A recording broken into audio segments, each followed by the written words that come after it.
Come in. Welcome. I'm E.G. Marshall.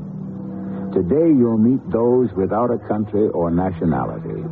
Wanderers, nomads. In other words, gypsies.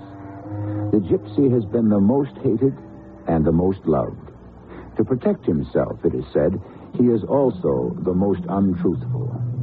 Incorrigible, beguiling, living by his own code, gypsies first. You don't think someone could have deliberately poisoned Margaret? Well, it's possible. But how or why, I don't yet see. Of course, there's another possibility. If we find she was poisoned, it could have been an accident. An accident? How? The poison might have been intended for someone else. Do you mean for me?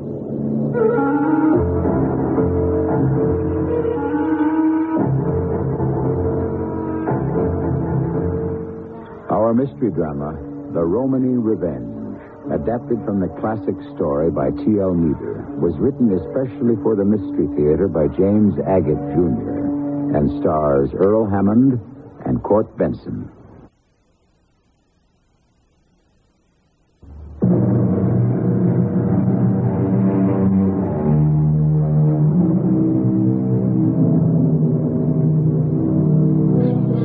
Money may not be the root of all evil, but from it certainly can stem jealousy, vindictiveness, bitter resentment, and even hatred.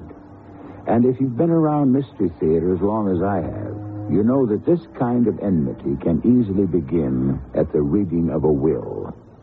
In all the annals of bequests made to the living by the deceased, there has hardly been one instance where the inheritors all came out smiling. I think we have waited long enough for Clifford Milburn and Jose Silva.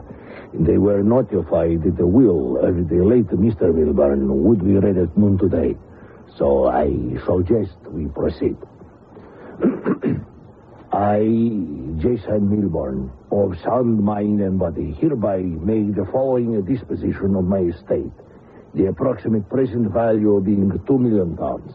I direct that the income from this estate be divided into 4 equal parts between my 2 nieces, Beatrice and Margaret, my nephew Clifford, and my faithful right-hand man, Jose Silva. In the event of the death of any of these 4 inheritors, the entire principal shall go to the survivors.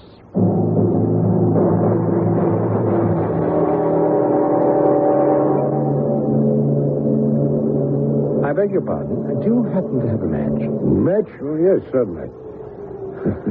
You'd better shield it well to light that pipe. There's quite a stiff breeze coming across the deck. Oh, thank you. Excuse me, but haven't we met before? No, I don't believe so. Yes. Aren't you Dwight Mason? Why, yes, I am. William Harrow. Don't you know me? Weymouth School. Bill. Yes. Bill Harrow. Well, it's been, oh, no, don't tell me, 20 years? Yes, just about. We were both, 14 when we graduated. What do you do here on a ship from Rio to Southampton? My wife's uncle died, and we went to Rio for a couple of weeks for the reading of the will. Now we're going home. And you? Well, I'm with the London Police, Special Investigations. I've always wanted to go to Brazil, and as luck would have it, I was assigned on the diamond smuggling case. Wait till I tell Beatrice an old school friend turned out to be a detective. Oh, you've got to meet her, Dwight. Oh, happy to. Now you know about me. What have you been up to? I sell insurance. We live in London. Oh, that must be a good business. Beatrice really got quite an inheritance. Oh, well, at least I hope she will. Meaning? There are 4 beneficiaries. 2 didn't show up. Beatrice's brother, Clifford, and a man called Jose Silva. That's her uncle's right-hand man. I see.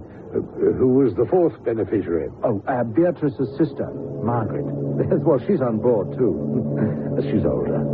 You'll have to meet her, Dwight. She never married. Willie Harrow. Are you playing matchmaker? Willie Harrow. No one's called me that's in school. Here comes a lady I do not want to talk to. The world's worst chatterbox. Oh, darling, I've been looking all over the ship for you, Mr. Harrow. Oh, what an exquisite day to be on the sea. Yes, Madame Magda, this is an old friend, Dwight Mason. Madam. Madame Magda is a very famous beautician in London. Oh, are you a friend of this man with such a beautiful wife and sister-in-law? Isn't this a most glorious day? The sea, the sky, not a cloud. And how is Beatrice this morning, Mr. Harrow? And your young, poor sister-in-law with that terrible toothache? Is it better than it was in Rio? I should explain to you, Dwight, that by happy coincidence, Madame Magda was staying at the same hotel as Margaret and Beatrice and I in Rio. And yes, well, one day Margaret had this awful toothache, and of course you can imagine, Mr. Dwight. Mason. Mason, being in a foreign country with no knowledge of doctors, who to see and so forth. I know Rio. It is my second home. So I took Margaret to a famous dentist I know. I know all the best doctors, Rio, London, Paris, everywhere, darling. So she is all right again, Mr. Harrow? Yes, she seems to be. That is wonderful. Superb. Good news. I just came to find out. Oh, you should walk, you two gentlemen, not stand there talking, smoking your pipes. Au revoir. Adios. Ta-ta. Have a beautiful, healthy day. Phew. So see what I mean? The woman's impossible. And the unfortunate part of it is that both my wife and sister-in-law were so captivated by her in Rio. Really?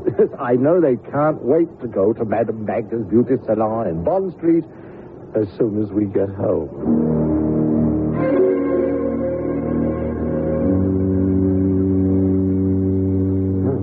Bad luck, eh? For 3 days, bright sun, calm seas. Now this fog and rough weather. I hadn't counted on this. Lounge is tilting so badly we can't keep the chessmen on the board. I'm afraid to put my whiskey glass on the table. Yes, and we're deprived of the company of our two lovely ladies. They've both been under the weather since dinner last night. Well, I hope this fog won't delay our return. You police are all alike. You're workaholics. Well, I admit to that.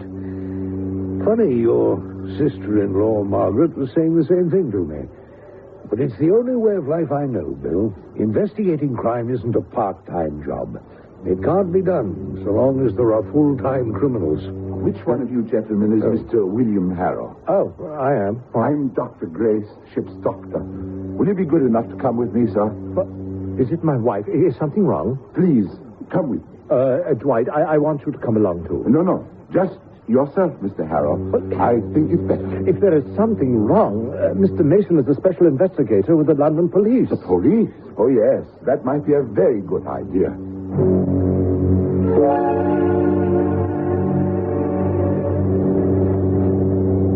Sit down, gentlemen.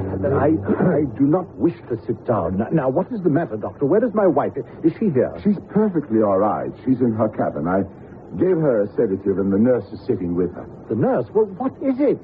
An hour ago, I was called to go to your cabin. Your sister was violently ill.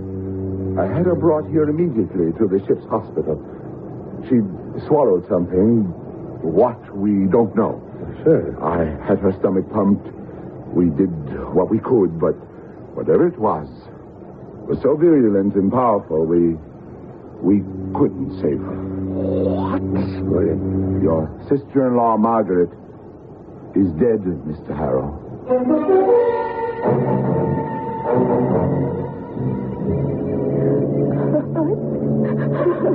Beatrice, darling, you must try and get hold of yourself. It's 2 days now that Margaret's been gone, and what good does it do to keep crying like that? We all loved her very much. Oh, please, sweetheart. I'm all right now. I'm sorry. Dwight here, he promises he's going to get to the bottom of this. I shall do everything I can when the boat docks, Mrs. Harrow. It's all so unbelievable. The ship's doctor says she must have swallowed something to kill her. But Margaret hasn't eaten anything different from me. Even back in Rio at the hotel, we always ate the same things. Was your sister on any medication? That's just it. That's what's so incredible. Margaret hated medicines, any pill or chemical. She was adamant about that, always was. She'd be darned if she'd even taken aspirin. Do you suppose, Dwight, someone could have given her poison in a glass of wine or a cup of coffee or tea? Well, of course you can't rule that out, but what would be the motive? I got permission from the captain to interview anyone who came into contact with Margaret in any way. The stewardesses, the purser, the deck steward, the cooks, both our waiters. I've questioned them all at length, and I can't say that the slightest suspicion points to any of them. We'll know more when we examine and analyze in our laboratory.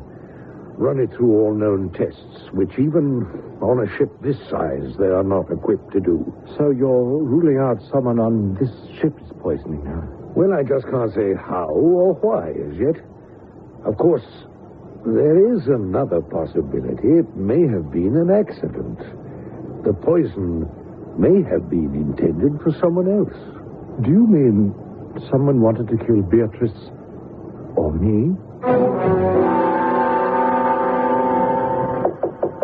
Come in. Ah, Dwight, I'm glad you're up and dressed. Yes, I was just coming down to breakfast. How's Beatrice this morning? Much better. The purser just came by our cabin. He tells me there'll be a radio phone call coming for me from Rio in about an hour. Would you mind coming along with me? Of course I will. Shipped ashore from Rio? Yes, it could only be from Luis Ortega, the lawyer who's handling the estate. Why only from him? Well, we don't know anyone else in Rio.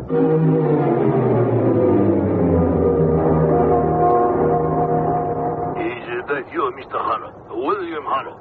Yes, it's me, Mr. Ortega. Can you hear me? I can hear you quite well. It's good. We can both hear each other. What's happened? Tell me first, Mr. Harrow, how soon does your ship arrive in Southampton? The day after tomorrow. Why do you ask? I'm trying to determine how essential it would be for you to return to Rio. Did you say return to Rio? Whatever for? It concerns your wife's brother, Clifford. Oh, yes, Clifford.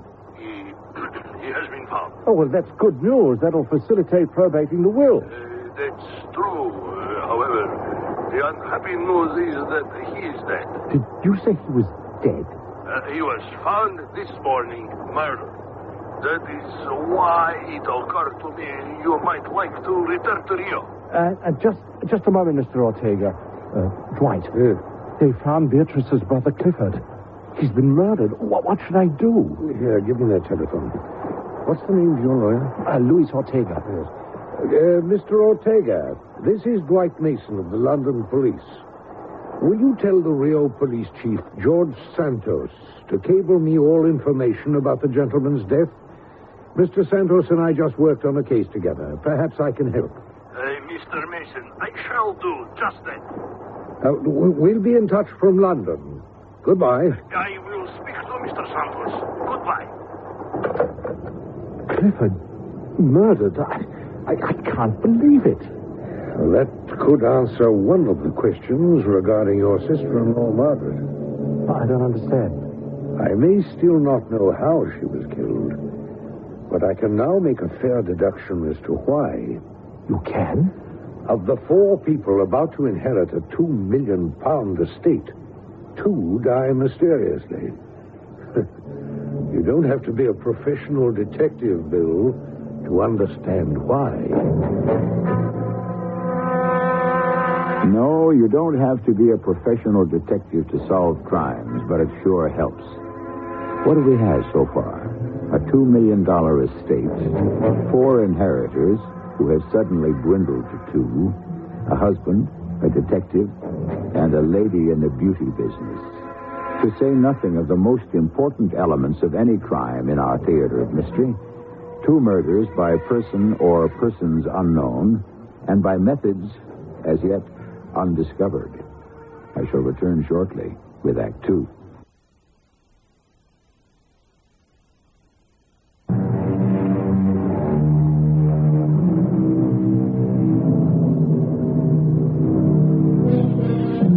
Plautus, the ancient Roman dramatist who inspired even Shakespeare, once said, "I hate gold. It has persuaded too many men in too many matters to do evil. And evil it is, surely, to kill for money. And evil it is that our London detective Dwight Mason is tracking down with all the scientific resources the police can command. And to what does the trail lead? A dead end. We took samples of your late sister-in-law's blood, ran it through every known toxology test, checked it against every known poison. It could not be identified. How strange. No, not really. There are hundreds, probably thousands of unknown poisons. Some derived from as innocuous a substance as the leaf of a rhubarb or the berry of a mistletoe. Well, what do we do now? Well, we'll wait and see. I expect some details as to how your brother-in-law was killed in Rio. Once we know that, we may be in a position to forge a link. How's Beatrice, your wife? Well, as well as can be expected, I suppose. This is the first day she's gone out for the afternoon on a little shopping spree. Now, everything is further complicated by her brother's death. What did you tell her? Well, I said I didn't know very much, really. I skirted around the cause of his death because, in truth, I don't know. I implied it must have been an accident. A car, maybe, or something could have happened to Clifford while he was in swimming. You know, he loved swimming, you know. I certainly didn't say anything about a murder. Oh, I'd better get that. Beatrice may have forgotten her key and can't get in. Well, I shall be going now. I'll be in touch the moment I have more news. Shall I call you a cab? Oh, no. No, there's a police car waiting outside for me. Oh, good. I'll see you to the door, then. Oh, Mr. Harrow, how are you? I've been so worried. And Mr. Dwight. Mason. Oh, Mason, yes, forgive me. The both of you again. I simply must talk to you. May I come in? Well, we were just going out, Madam Magda. All the better. May I persuade you to come to my shop on Bond Street?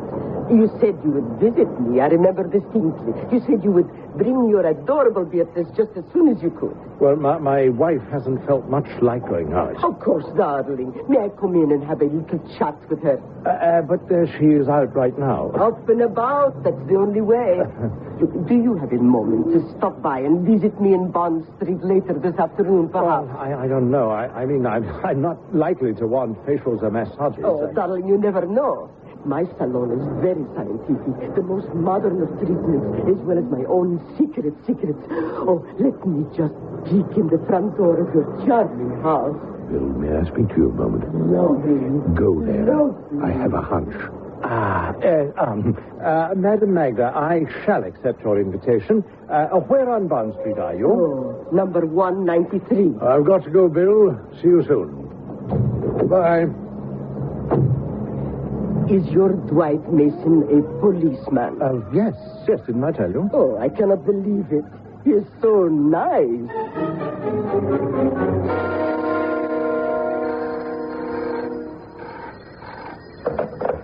Special Investigations Department, Mason here. Ortega, Mr. Mason, from Rio. Hello there.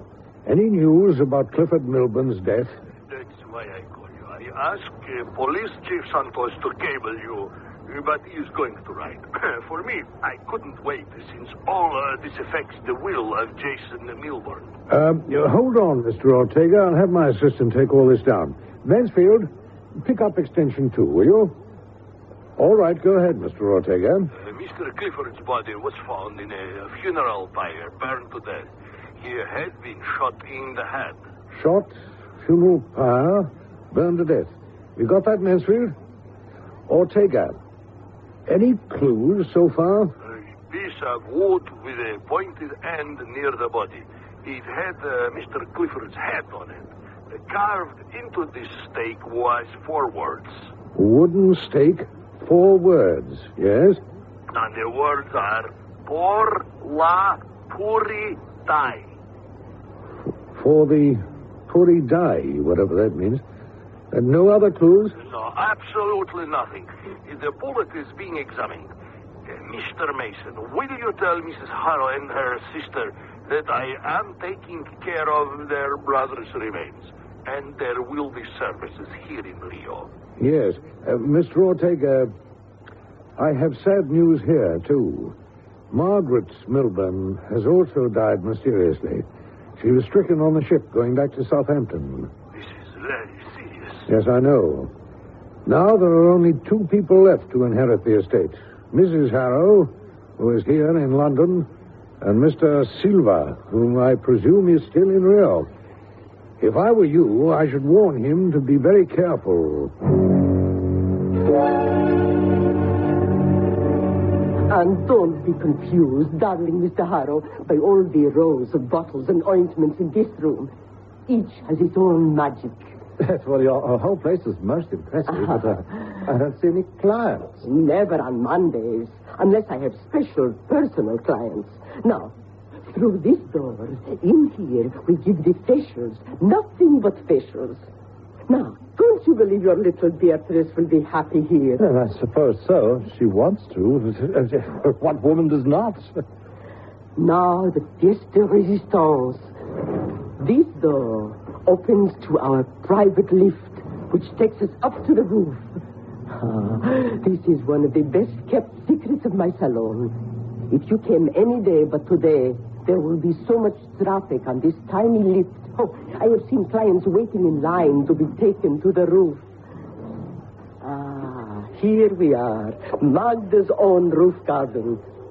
Over your head, a little piece of English sky, and all around, for privacy, I have put trees.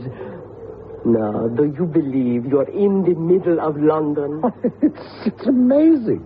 It's like a piece of country. You can scarcely make out the roof next door. Because the hemlocks are hiding. You see, the lift is hidden in a big rock, and everywhere on the ground, flowers growing. My clients can relax here, and no one can see them. Magda, you have a great deal of imagination. That is why people come to me.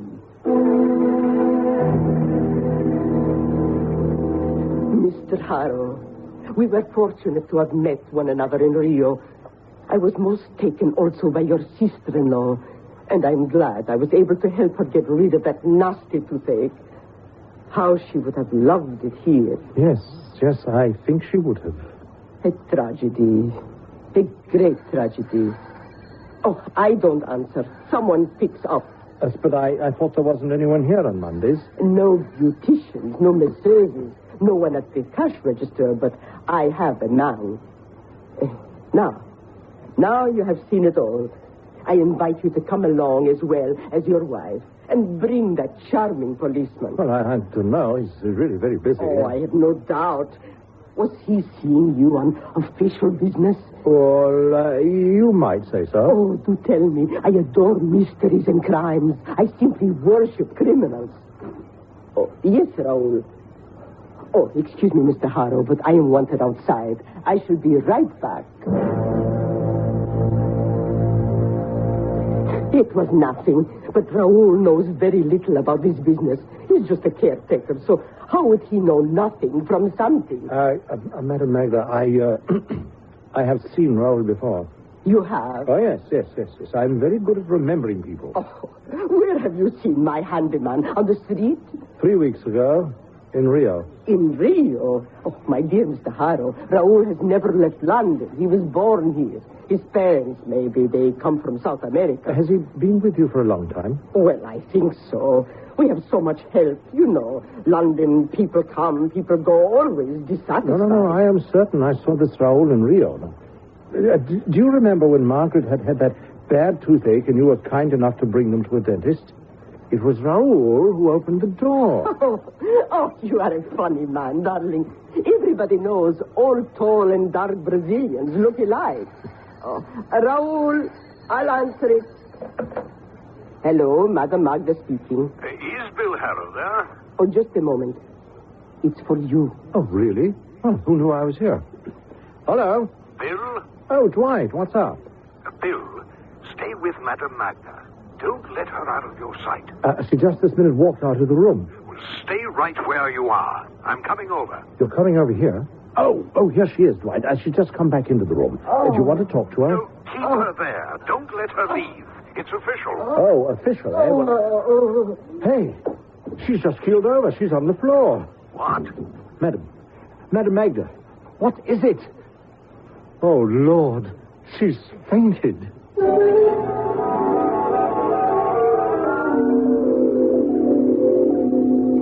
you reach your house, Bill? Yes, finally.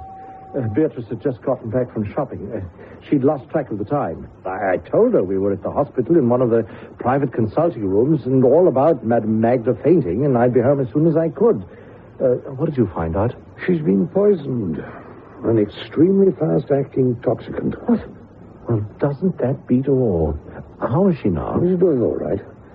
I was told there wasn't enough in her system to be injurious. Well, then if she's all right, I'd really like to get home. I've got to keep watch over Beatrice. You understand. Are you quite sure, Bill, that Madame Magda never left your side? Well, she went out only the one time, just when you called. The caretaker called her out of the room. You know, it's a funny thing, too. I told her he was the spitting image of a man I saw in Rio. Bill, I don't want you to misconstrue what I'm going to say, but will you promise me not to leave London for the present? I don't understand you. Do you think we're in some danger? Beatrice? Well, it's possible. A great part of a detective's work is following up on hunches. And what are hunches? The average of your experience. I have a hunch what this poison might turn out to be. So I'm asking you, Bill, in a nice way, until all the evidence is in, I'd like you to be where I can check some answers if I need to. It could be. When you think about it, who might gain the most upon the deaths of all those entitled to that £2 million? William Harrow, insurance salesman? Could he have somehow tried to poison Madame Magda? But why? Or was she trying to do away with herself? Again, why? Not an easy case to solve, but intriguing. I'll be returning shortly with Act 3.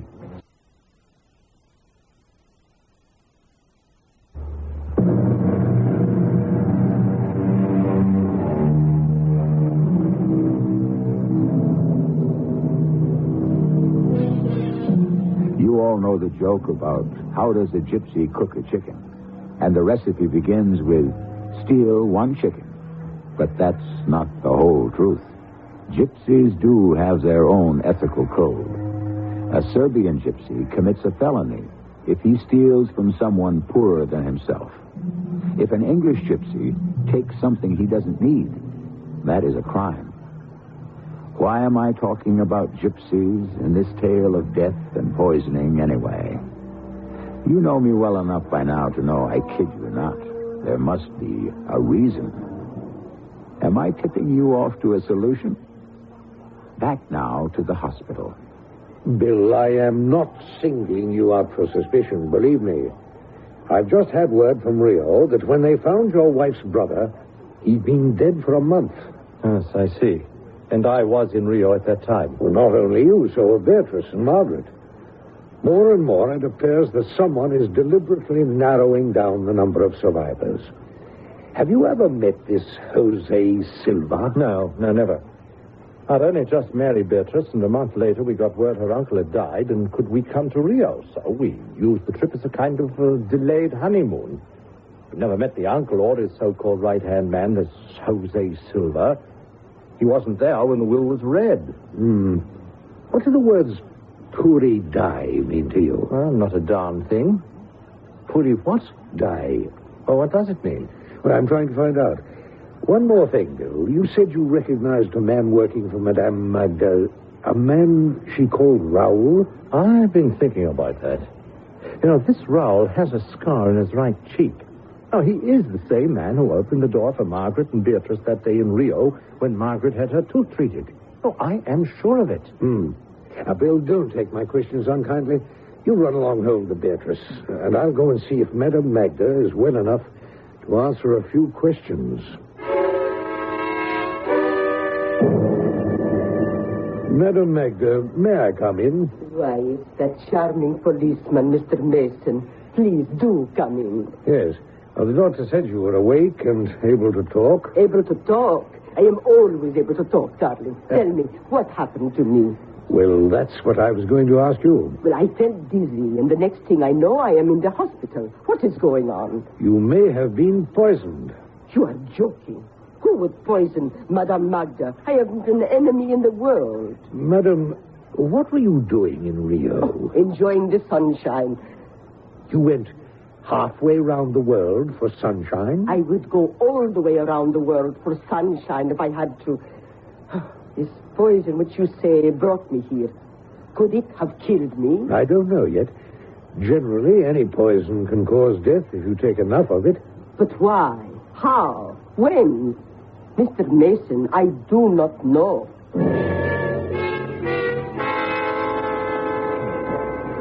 I beg your pardon. Are you Dwight Mason? Yes.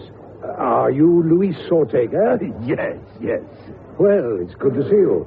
I'm glad you were able to fly over from Rio at such short notice. Do you have any luggage? Just one bag. Well, then we're standing in the right place. The bags come around that carousel when the plane is unloaded. I bring you regards from the Rio Chief of Police, George Santos. Oh. Unfortunately, the only new information he has is that Clifford Milburn died on the 14th of last month. I see. Was there anything special about that death? No, nothing. A clear day, a clear night, and a full moon. I told you on the telephone, didn't I, about this Madame Magda who was taken to the hospital? You did?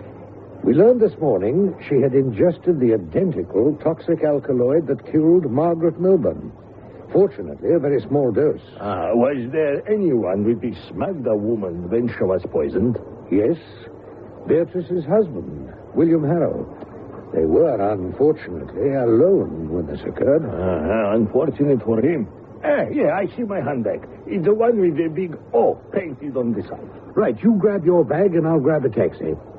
I usually take the police car, but I thought in this case it would be better if I met you at the airport unobserved.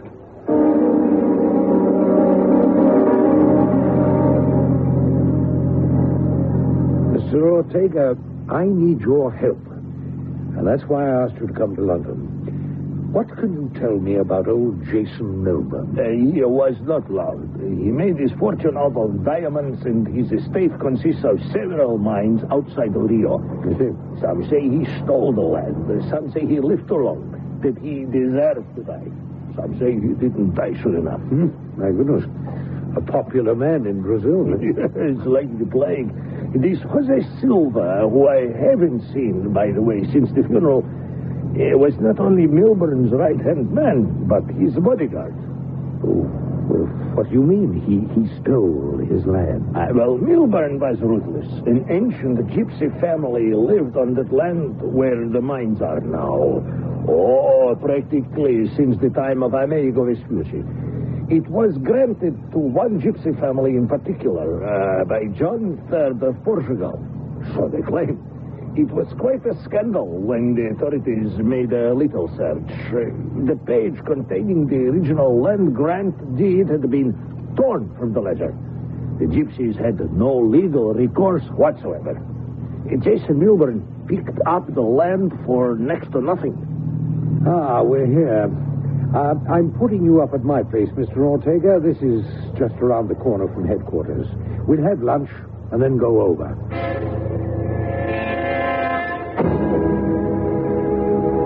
Mr. Mason, it's all coming together. Do you remember those words carved on that stake near Clifford Milburn's body? Por la Puridai. Look at this. Puridai is their name for the matriarch of the tribe. So, it meant his death was done for the tribal mother. Let's pay Mr. and Mrs. William Harrow a social call.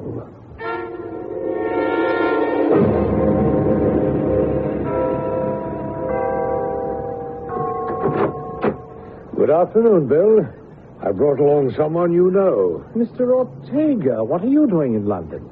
Because of the survivorship, I had to come for your wife's signature. Well, please come in, Dwight. Please. Beatrice is out right now. We can go into the living room. How is she taking it, Mr. Harrow? Very hard. Her sister and brother within a month. She started going to Madame Magda's salon. What time did Beatrice go out, Bill? Oh, several hours ago. She had this tooth bothering her, and I said, well, go to the dentist. But Beatrice is so like Margaret when it comes to doctors and medicine. She just won't do it. She'd rather suffer. Beatrice? Beatrice, is that you? Yes, it's me. Why, Mr. Ortega, this is nice.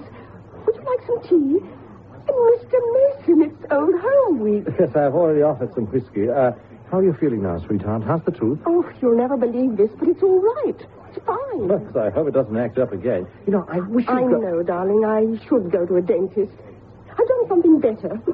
I suddenly remembered that when we were in Rio and Madame Magda took Margaret and me to this marvelous dentist, well, there I was at her shop taking a facial. So I asked her and she said, "Who do you think is visiting me upstairs? The dentist from Rio."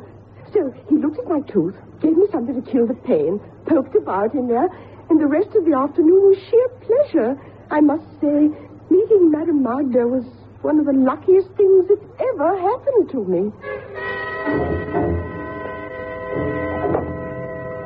Is this your hunch or a long shot, Mr. Mason? A little of both. But I feel a certain lady may be the answer to the mystery. Yes, she could be. But why in this house on Bond Street, creeping up these stairs? Because this house is right next door to her salon. And this roof touches her roof. So we made an arrangement with the superintendent. Ah, yes, of course. Why didn't I think of that? Now, help me push open the skylight, will you?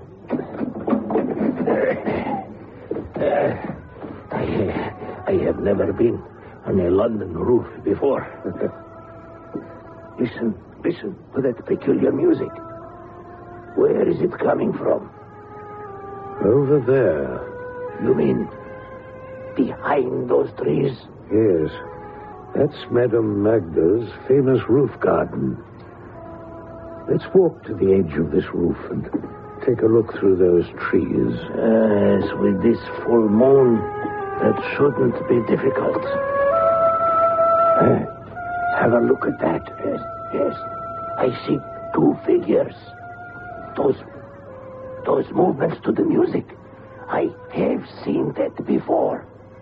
In the mountains of Brazil. It's a ritualistic gypsy dance. Worship of the full moon. Their backs are to us. A man and a woman. Who is there? There's someone behind the trees. It's Jose Silva and Madame Magda. Come out from behind the trees, whoever you are. I see you on the next door roof. Slowly, with your hands up. Jose Silva. I don't understand. Why, Mr. Mason, why are you spying on me from the roof next door? I have invited you so many times. What are you doing here? I might ask you the same question. Raoul, I know this man. Put your gun away. No guns. We are having a private celebration, Mr. Mason. Raoul? Since when is that your name? Throw your pistol down, Raoul. I'm a police officer. No! Come back here, you!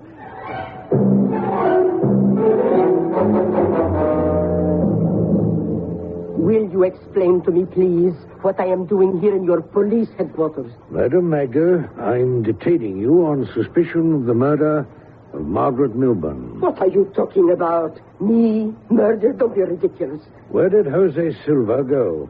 You mean after he made the lift take him downstairs? I have no idea. Madam, are you the Puri Dai of a gypsy tribe?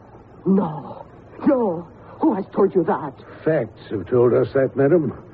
Was it not your land, belonging to your family, that was stolen by Jonas Milburn? Yes.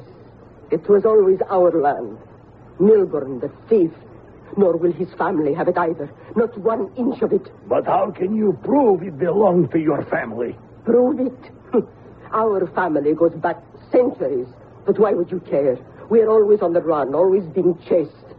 But what is ours, and will never belong to anyone else. Madame Magda, the man you call Raoul, I promise you he won't get far. Sooner or later, we'll bring him in. Who is he? My brother. He has done nothing I'm ashamed of. Yes, I call him Raoul because that is his real name. You, Mr. Ortega, you call him Jose Silva.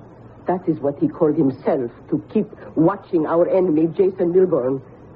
You will never prove I had anything to do with the death of Margaret Milburn. Yes, I did wish them dead, all of them. But Madame Magda raises no hands in violence against anyone. And on your roof in the moonlight, what were you and your brother celebrating? Who said we were celebrating anything? You did, madame. Perhaps we were. Yes, why not? I admit it. We were celebrating, at long last, justice.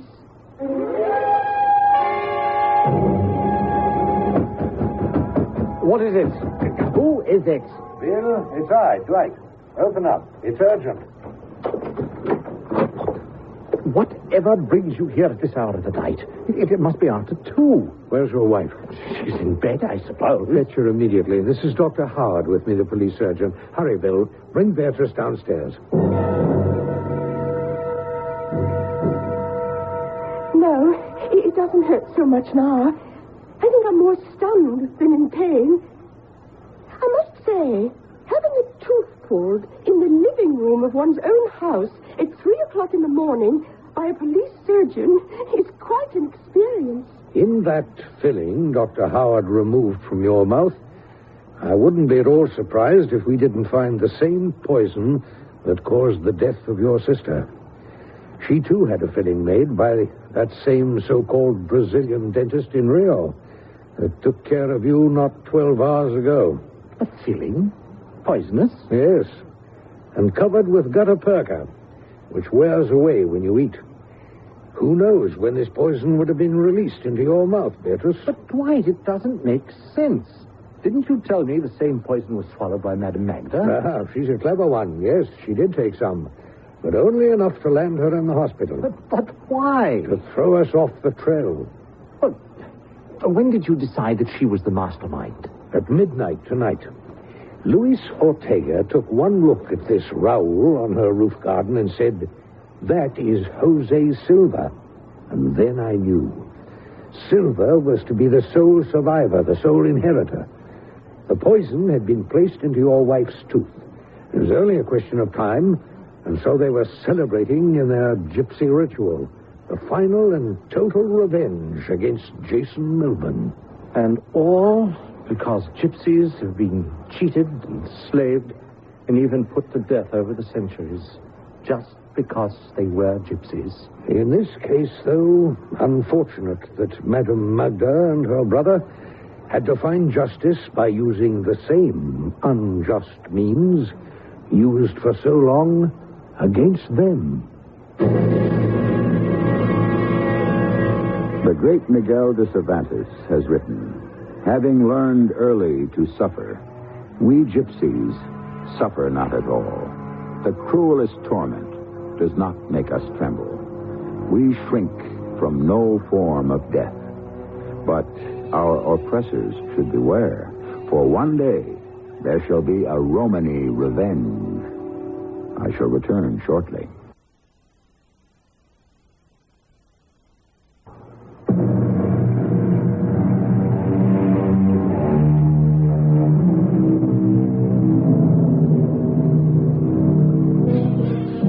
How empty is revenge. What a Pyrrhic victory.